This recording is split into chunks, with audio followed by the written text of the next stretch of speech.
But here to pretty much end this up today is a great article that I want to share with you guys from the New Yorker from May 22nd.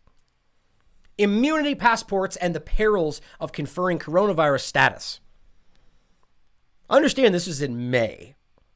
It says, in January, a Swedish entrepreneur named Joakim Hulten co-founded SideHide, a new digital app intended to streamline hotel reservations.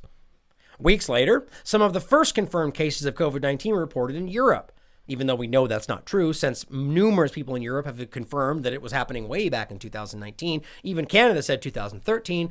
Almost instantly, Hulten told me demand stopped for whatever what they claimed was, I guess, digital identification for expediting hotel reservations, which, by the way, I do not buy for a second, and you'll see why. Almost instantly, demand stopped. Before the pandemic, that's very important. Before the pandemic, SideHide, his app, was working with a London-based company called Onfido, which uses artificial intelligence and facial recognition to verify identities. Okay, maybe at this point you could go, okay, maybe people will be, you're going to check into the hotel like you at the airport and you want just artificial intelligence and facial recognition and it's supposed to make it faster, which I don't buy for a second. And again, you'll see more why, but that right there, it just doesn't add up to me that this is, and that you're going to pretend that you're working on like next level artificial intelligence recognition software and it's only for an app for hotels. Who's funding you? I mean, that's absurd. And let's keep going. It says Hulten learned, and this is before the pandemic, that Onfido had created a way for users to upload serology tests to a private server and use facial biometric data to unlock the data and display the results. Oh, so that just happened to come up before the pandemic.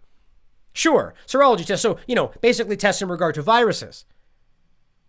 I mean, think about how ridiculous that is. And so he asked the company before the pandemic to build that capacity into his app. Oh, interesting. I mean, because that totally makes sense. That would be built into an app for hotel reservations, right? In June, SideHide will launch again. In a few Miami hotels, having added what is being called an immunity passport.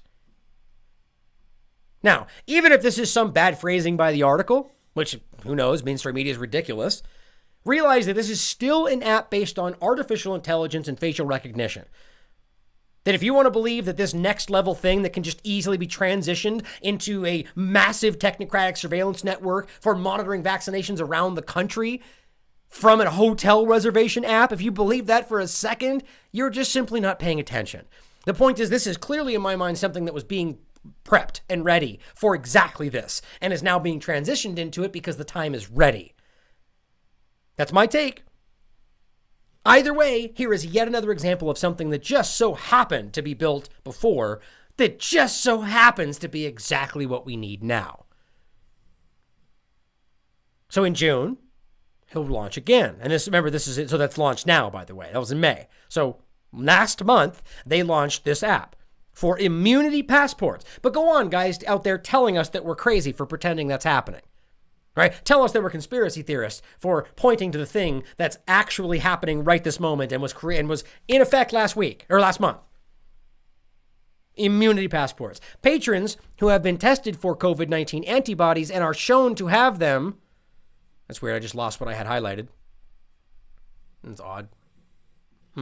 Anyway, patrons who have tested for COVID-19 antibodies and are shown to have them will have that information embedded in a QR code. All right, so like that's a tattoo, right? To be scanned by hotel staff upon arrival. But let's still pretend like this is about hotel. This is still forcing the idea that it's just about hotel reservations. Yeah, go ahead and give me a tattoo on my arm with a scanned QR code in regard to immunity passports so I can get my hotel reservation, 10 minutes faster. I mean, obviously they're past that already. They're talking about this applying everywhere, but they still want you to kind of bring it down to the idea of the hotel staff. It says the Miami launch is a test, proof of concept, and if it works, Hulten is hopeful that it will help revive the travel industry, right? Wink, wink. Behind the whole discussion is the fact that in the meantime, we're rolling out immunity passports that will verify whether or not you've been vaccinated and use that to decide what you can do in your life. That's all just unsaid in that paragraph. Isn't that lovely? It says, The idea, Holden said, is to let the hotel staff know the guest is safe. That's all. That's all it's about. Just making sure that they know you're safe. Nothing else, right? Except that you then won't be able to get the airline to fly on if you don't have that tattoo. Won't be able to get the bus away from the hotel if you don't have that tattoo. You won't be able to hail a cab or go in the store or take a bus or do anything without that tattoo. But they just left that unsaid because that's the lesser important part of this discussion. Lovely mainstream media. I mean, this is happening, guys. Immunity passports are right now happening, and they're being tested, as they said, proof of concept in regard to hotel check-ins.